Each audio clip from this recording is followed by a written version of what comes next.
Fala pessoal, o Esporte Goiás começando e olha, temos novidade, uma notícia muito boa, temos também maranhense no UFC, Caio Borralho ganhou a segunda consecutiva, dessa vez o que ele demonstrou dentro do octógono não fez só diferença na luta porque venceu, mas chamou também a atenção do UFC que já fechou contrato com Caio Borralho. Também tem mudanças de comissão técnica, Marcinho Guerreiro saiu do Juventude e foi para o Motoclube, Dejair Ferreira vai assumir o Juventude Samas, enquanto isso o Zé Augusto que saiu do Motoclube já voltou para o IAP DFG, assim como seu auxiliar técnico o Alan Robson, que também já voltou a assumir o cargo como auxiliar, só que dessa vez lá no IAP. Fora de casa, lá no Couto Pereira, o Sampaio Correia perdeu fora de casa para o líder da competição, fez um jogo muito abaixo, muito aquém, mesmo para um time que agora vai brigar apenas para não cair, porque ainda restam 21 pontos e a diferença do Sampaio Correia para o primeiro da zona de rebaixamento são apenas 8 pontos. Também tem o Cavalo de Aço que vai jogar hoje à noite contra o Botafogo, fora de casa pela Copa do Nordeste, e o Motoclube, que joga amanhã contra o América de Natal. Tudo isso logo depois do recado da AID Fitness. Você conhece a AID Fitness? Aqui temos uma estrutura completa esperando por você, com academia para musculação, um espaço perfeito para pilates, além de aulas de hitbox e fit dance, para você dançar bastante e queimar as calorias. Contamos também com profissionais excelentes e altamente capacitados. Marque já sua aula experimental conosco. WhatsApp 99199-9131. E vamos de octógono, de briga e de UFC. Caio Borralho conseguiu o tão sonhado contrato com a maior liga de MMA do mundo. E a Mariane Dias tem as informações pra gente. O maranhense Caio Borralho participou do primeiro duelo da quinta temporada do Dana's White Contender Series, o evento de luta que serve como forma de seleção para o UFC. Apesar da vitória e bom desempenho há 3 semanas atrás, o jovem de 28 anos deixou claro que não gostou do fato de não ter sido contratado pelo Ultimate e tratou de voltar ao programa o mais cedo possível. E quem pagou o preço por isso foi Jesse Murray.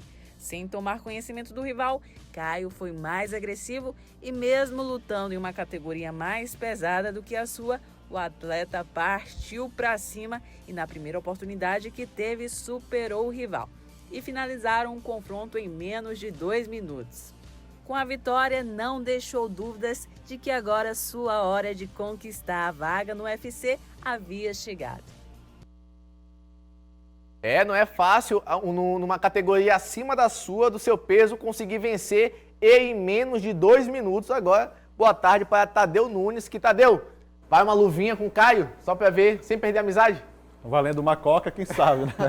Tadeu, é um atleta muito promissor do estado, sim, né? sim. Não à toa já está no UFC, depois de 2 grandes apresentações, né? Esse fomentar esse esporte na ilha é muito importante. E sua exibição de gala, né, com menos de 2 minutos, já conseguiu um nocaute. Tem que ser valorizado e muito, né? Por se tratar de um atleta maranhense, por se tratar de um atleta aqui ludovicense, e para ele conseguir atingir uma categoria acima do que ele é acostumado a lutar, isso requer um treinamento, isso requer uma dieta diferenciada para ele ganhar esse peso e assim ter o peso mínimo de conseguir entrar nessa categoria. Vale a pena também lembrar que é uma preparação diferenciada, porque há todos esses ingredientes. E ele conseguiu, com a sua equipe, com toda a sua equipe de treinamento, de treinadores, conseguiu entrar no octógono e conseguiu uma vitória interessante, conseguiu um contrato muito bom e vem representar o Maranhão, vai representar o Brasil numas lutas ainda melhores, quem sabe vai se consagrar campeão mundial.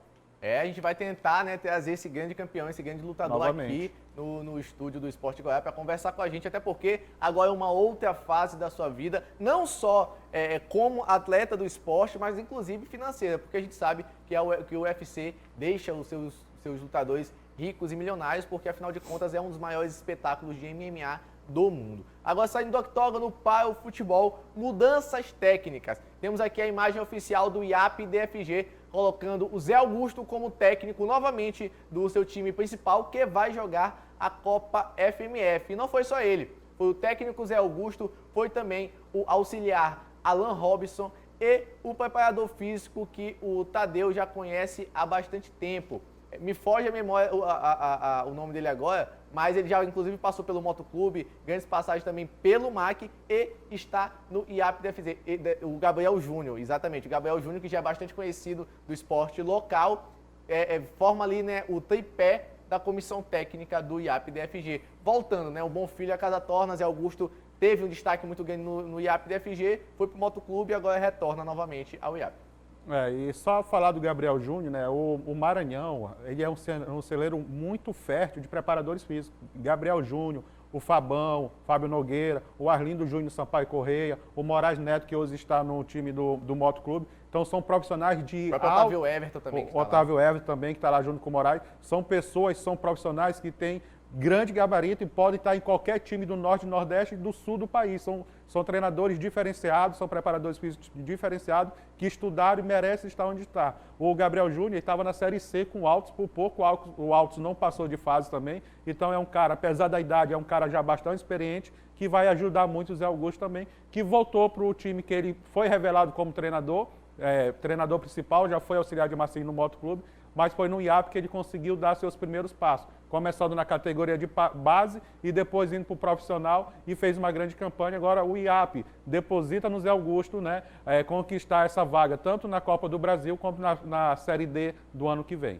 Outro técnico que está de casa nova, e dessa vez é realmente nova, é o técnico Dejaí Ferreira, que depois de ter conseguido um acesso lá no Piauí da segunda do estadual para a elite do estadual piauiense, conseguiu um grande mérito, na verdade, lá no Piauí. Por pouco não conseguiu levantar o título de campeão da segunda divisão lá no Piauí. Agora assume o comando técnico do Juventude Samas para a Copa FMF, que, lembrando, começa no dia 8 de novembro. O detalhe sobre o Dejaí é que, assim, Dejaí teve a oportunidade do Motoclube como técnico principal, viajou, não fez um trabalho legal a ponto de deixar o Motoclube já nas semifinais da competição. Muito interessante. Viajou, saiu do estado, além de conseguir muito mais experiência e ter realmente um resultado expressivo dessa vez, porque é um acesso de divisão, é muito importante para a carreira de um técnico, assume um time que está em ascensão no estado, que a gente já pode falar que é um time assim, de porte médio, né? Não é mais um time pequeno. A gente conhece os times pequenos com todo respeito à estrutura e aos profissionais de lá. Mas o Juventude, por ter um aporte, inclusive financeiro, um pouco maior do que o restante, se torna um time médio e agora conta com a experiência do Dejaí Ferreira. O Dejaí Ferreira ele também foi muito feliz no Piauí. Além desse acesso que você citou, ele passou, se eu não me engano, pelo Parnaíba, fez um bom trabalho lá, disputando as primeiras posições, e depois, se eu não me engano, também foi para o River, livrou o River do Piauí de um rebaixamento.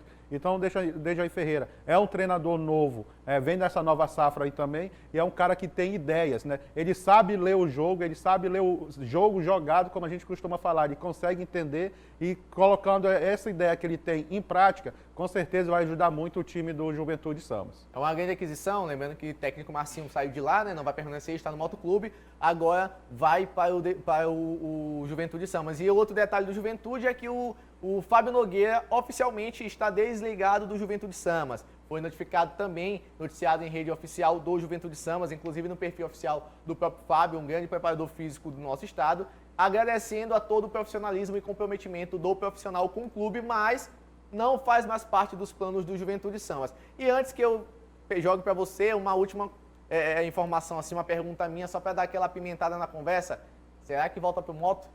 Porque a gente sabe que a relação do Fábio Nogueira com o técnico Marcinho é muito estreita, né? Os dois sempre trabalham juntos e muito bem juntos. Mas lá no Moto tem dois grandes profissionais da preparação física também. A história do Fábio com o Moto, né, ela é linda. Tantos títulos que o Fábio conquistou, tantos acessos nacional o Fábio também conquistou com o time do Motoclube. Agora, o Moto a gente só vai conseguir decifrar quando passar as eleições do Motoclube. Quem for assumir de fato o Moto vai entender que pode trazer outro preparador físico, pode ser o Fabão, pode eu não sei.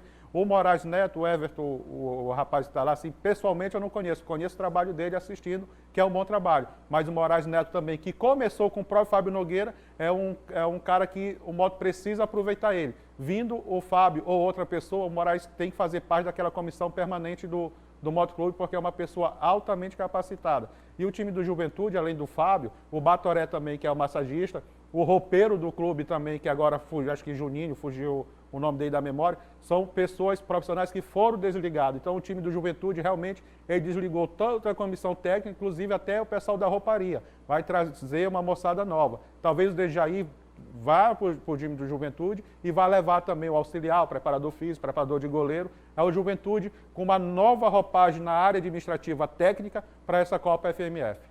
Muitas mudanças nos bastidores do futebol, nas comissões técnicas dos times que vão disputar a Copa FMF, que já começa no dia 8 de novembro, bem pertinho, bem próximo, menos de 18 dias para começar essa competição que dá a vaga à Série D e também a Copa do Brasil. Vamos para um rápido intervalo e na volta, tudo sobre o jogo em que o Sampaio Corrêa foi muito abaixo tecnicamente e perdeu para o líder Curitiba por 3-0.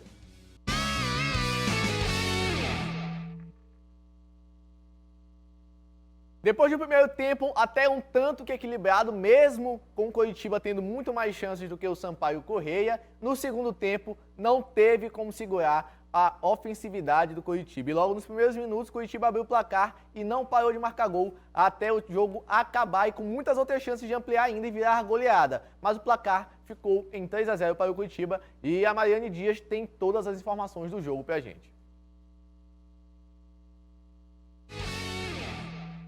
No primeiro tempo, quem saiu na frente foi o Sampaio. Pimentinha tocou para Léo Arthur, que perto da entrada da área bateu com perigo perto da trave. O Curitiba respondeu com Léo Arthur, que cabeceou sozinho por cima do travessão.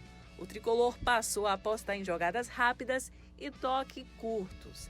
Mas Pimentinha novamente achou Léo Arthur, que fez grande jogada na área e rolou dessa vez para Jackson e tirou apenas a tinta da trave. Sem conseguir se infiltrar, o Coxa começou a finalizar longe da área. Val soltou uma pancada que assustou o goleiro Luiz Daniel, enquanto Robinho chutou o rasteiro em cima do goleiro. Depois, após 2 cruzamentos pelo lado direito, o Aguinho mandou para fora. No segundo tempo, o time de casa voltou pistola. Abriu o placar logo no minuto inicial com o Vaguinho e de cabeça, após um cruzamento de Igor Paixão. O segundo teve Paixão novamente, que chutou forte, Luiz Daniel espalmou e Léo Gamalho completou. Atordoado, o Tubarão tentava se reorganizar, mas não criou nada para fugir da situação e ainda levou mais um. João Vitor chutou cruzado dentro da área e fechou o placar. Logo após entrar em campo com 30 minutos, logo no fim, o Rafinha ainda teve a chance de transformar a vitória em goleada, mas parou na zaga. Fim de jogo deu Verdão, Curitiba 3, Sampaio Corrêa 0. Rapaz, pelas imagens a gente viu que apesar do Sampaio Corrêa ter tentado um pouco no primeiro tempo, não teve como segurar e não conseguiu desempenhar uma partida técnica ou mesmo tática para tentar segurar o Coritiba. Lembrando que um empatezinho fora de casa contra o Coritiba, ou quem sabe ter beliscado ali os 3 pontos, né, um golzinho e fechado a casinha, seria mais do que necessário para o Sampaio Corrêa. Infelizmente, o Sampaio Corrêa não conseguiu fazer isso e perdeu fora de casa, dando adeus, inclusive, ao sonho do acesso, que a comissão técnica e os jogadores vinham, né, continuando batendo nessa tecla de acesso, mesmo os números mostrando que a cada rodada ficava cada vez mais difícil. Com a derrota de ontem, o Sampaio Corrêa não tem mais chance de acesso e agora olha mais para a parte de baixo, mesmo estando na 10ª colocação, do que para a parte de cima. A diferença do Sampaio Corrêa para o 4º colocado, que é o primeiro da zona de classificação, são 12 pontos. Já a diferença entre o Sampaio Corrêa e o primeiro da zona de rebaixamento são 8 pontos. Com as imagens, está aqui a tabela, são 14 pontos do 4º colocado para o Sampaio Corrêa, são 10 pontos do Avaí para o Sampaio Corrêa e 8 pontos para o Londrina, que é o primeiro da zona de rebaixamento. Com as imagens do jogo, o comentário de Tadeu Nunes na tela. Pois é, rapaz, o Sampaio já entrou no jogo. Por mais que a chance de classificação era mínima, eu não acreditava mais, mesmo se o Sampaio tivesse vencido esse jogo 3-0. O Sampaio entrou no jogo já sem aquela responsabilidade, sem aquela pressão. O Sampaio precisa de 4 pontos para, matematicamente, oficializar sua permanência na Série B. Eu não acredito, não passa nem na minha cabeça um provável rebaixamento do Sampaio Corrêa. Esses 4 pontos o Sampaio Corrêa vai conseguir, se eu não me engano, ainda faltam 7 rodadas, são 21 pontos. 21 pontos ainda, então o Sampaio Corrêa naturalmente vai conseguir esses pontos. Agora, o que ficou devendo muito o Sampaio Corrêa foi derrotas para time que estava abaixo na tabela e derrotas jogando em São Luís. Então, o fator casa, né, ainda mais nesse segundo turno, foi primordial para o insucesso do Sampaio Corrêa.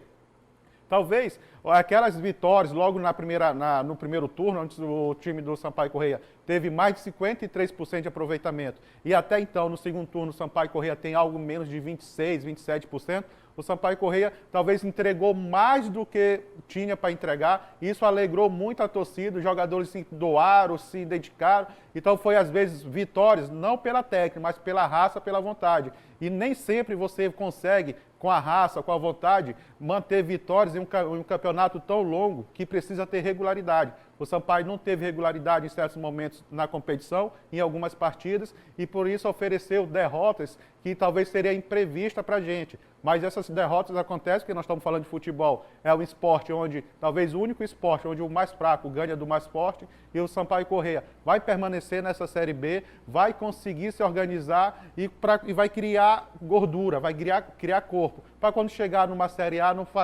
chegar e descer, né? O Sampaio Corrêa está tendo seu alicerce nessa Série B, fortalecendo cada vez mais, para quando chegar numa Série A, quem sabe passar 2, 3 anos numa Série A que é tão difícil. O sonho da Série A para 2021 não será possível, mas quem sabe 2022, 2023, esse sonho não se torne realidade. E o meia do Sampaio Corrêa, o Nadson, conversou com a gente, né, pós-jogo, falando do que aconteceu na partida e também os próximos passos do Sampaio Corrêa. Não sei, como você falou, foi um bom primeiro tempo nosso. Voltamos ali para vencer o jogo, acabamos tomando um gol muito rápido. Isso prejudicou um pouco a proposta do nosso jogo ali. Tivemos que fazer algumas mudanças, o time ficou muito aberto. Agora é concentrar e focar para a próxima rodada para a gente vencer. A gente vai mostrar aqui novamente, mais uma vez, a tabela de classificação, para a gente ver como é que ficou de fato, porque a gente falou a diferença, né, entre os primeiros colocados e os últimos colocados, e o Sampaio Corrêa está literalmente no meio da tabela, só que nesse momento olhando muito mais para a parte de baixo. O Coritiba com a vitória chega a 57 pontos, lembrando que o Botafogo e o Goiás, os times da zona de classificação, ainda vão jogar. A rodada se iniciou ontem, abrindo com o Coritiba e Sampaio Corrêa, mas o Botafogo vencendo vai a 55, ainda ali naquela perseguição pela primeira colocação na tabela. Fato é que na parte de cima da tabela a briga está boa, né? Ainda está aberta, são 21 pontos disputados, ainda está muito em aberto. Tanto quanto a parte de baixo. Eu acredito que só o Brasil de Pelotas mesmo já talvez não tenha mais condições de se livrar do rebaixamento, mas o Confiança, o Vitória da Bahia e o Londrina estão bem próximos com 21 pontos a serem disputados ainda, tá? Se a gente for falar da primeira parte da tabela, do Guarani para cima, todos ainda têm chance. Talvez o Coritiba aí já está nadando de braçada e logo vai confirmar sua ida para a Série A. E do Brusque, do 14º para baixo, esses times aí vão fazer companhia para o Brasil de Pelotas da Série C do ano que vem. Então, CSA, Náutico, Sampaio, Vila Nova, Cruzeiro, Remo, para mim essas equipes que eu acabei de citar aqui vão continuar e não tem, o risco existe, mas não irão cair. Do Brusque, do 14º para baixo, aí sim nós iremos conhecer logo os 4 que irão para a Série C. Então assim, o Sampaio Corrêa vai chegar de viagem e se reapresentar amanhã, porque já tem jogo na semana que vem, jogo difícil também. Só mudando de assunto rapidamente agora pela pré-Copa do Nordeste. O Cavalo de Aço entra em campo hoje contra o Botafogo da Paraíba. A gente tem aqui a imagenzinha oficial do Cavalo de Aço, né, do Imperatriz, oficializando, né, chamando a nação para acompanhar, inclusive, online esse jogo. Jogo difícil, Tadeu, fora de casa, né, por ser fora de casa, a viagem já é um certo desgaste, mas trata-se de um mata-mata ali, né, da pré-Copa do Nordeste. É vencer ou vencer, porque ir para pênalti, igual foi no jogo passado, aí é sufoco, é loucura. O Botafogo vai ter o que o Imperatriz não teve a seu favor, a torcida. E a torcida do Botafogo, jogando no Almeidão, é conhecida lá como a La Bombonera do Nordeste. Por mais que não tenha toda a capacidade 100%, mas vai ter algo em torno de 30% a 40%. vai ajudar muito o Botafogo. O time do Imperatriz não teve o calor da sua torcida a seu favor, mesmo assim conseguiu uma classificação. Quem sabe o Imperatriz não possa chegar lá e conseguir uma vitória. É difícil sim, mas não é impossível. O Imperatriz já jogou, já sentiu a dificuldade que é contra o Fluminense, vai encontrar uma dificuldade também contra o Botafogo, mas eu falei agora há pouco, é futebol, tudo pode acontecer e nós estamos torcendo mesmo, mas torcendo de coração para a classificação do Imperatriz. O jogo é hoje à noite, às 8h30, você pode acompanhar de forma online, né, pela internet, pelo seu celular ou mesmo pelo computador, lá pelo Futebol FC. Entre em contato lá, pelo site lá, você consegue assistir inclusive é o canal oficial da Copa do Nordeste, incluindo a Pré-Copa do Nordeste. Só um último comentário sobre o Motoclube antes do programa de hoje acabar. O Motoclube já está lá em Natal, realizou um treinamento ontem à tarde, mas Tadeu, a dúvida que fica é principalmente na parte defensiva. Por quê? Gustavo, zagueiro titular do Motoclube, retornou de empréstimo ao IAP, que vai disputar a Copa FMF. O Anderson já não vinha sendo utilizado porque já havia sido dispensado. Houve uma reintegração do zagueiro Anderson, mas informações internas que nós temos, parte dos jogadores não concordaram com a sua reintegração. Os motivos não foram revelados, então a comissão técnica também dispensou o jogador mais uma vez. Inclusive ele fez um treinamento no final de semana. Quem poderia formar aquela dupla de zaga ali? Porque o goleiro é João Paulo, é indiscutível, os laterais permanecem, né? A gente tem o Esquerdinha, a gente tem o Diego Renan, enfim, temos opções na lateral, o Everton, mas e a dupla de zaga? Restam Rodrigo Barreto, Kevin e o Anderson Cearense. Eu acho que aí tem até, a gente até ouviu falar em Rodrigo Barreto ou Codó. Se for escolher entre Rodrigo Barreto e Codó para um jogo desse decisivo, eu ia com o Rodrigo Barreto porque é um jogador o jogador ali da posição, é um zagueiro. O Codó ele é bom na frente da zaga, ele é bom para um segundo momento. Mas se for para colocar o zagueiro, com certeza o Rodrigo Barreto, que já está no Motoclube, então tem condição de vestir a camisa, tem condição de ser titular tranquilamente. É um jogo importante que espero que o Moto possa se doar muito o que tem que ser doado, passar daquele 100%, aquele famoso 110%, e vai pegar o América, que foi eliminado, que não conseguiu acesso e também não está vivendo o grande momento fora, o grande momento extracampo também do time do América, hoje é conturbado. E com esse grande objetivo, o Motoclube entra em campo amanhã, não só para se classificar para a próxima fase, né, da Copa do Nordeste, mas também para quebrar essa sequência positiva do América em cima do Motoclube. 2 jogos e 2 vitórias apenas esse ano. Então esse terceiro jogo talvez seja o jogo para o Motoclube lavar a alma e conseguir vencer seu adversário, inclusive fora de casa lá na Arena das Dunas. Mas é sobre essa partida, muito mais informações amanhã, com a escalação, provável escalação não só do América Motoclube, mas também com a entrevista dos atores da partida que vão entrar amanhã em campo. O Esporte Goiás fica por aqui e a gente volta amanhã.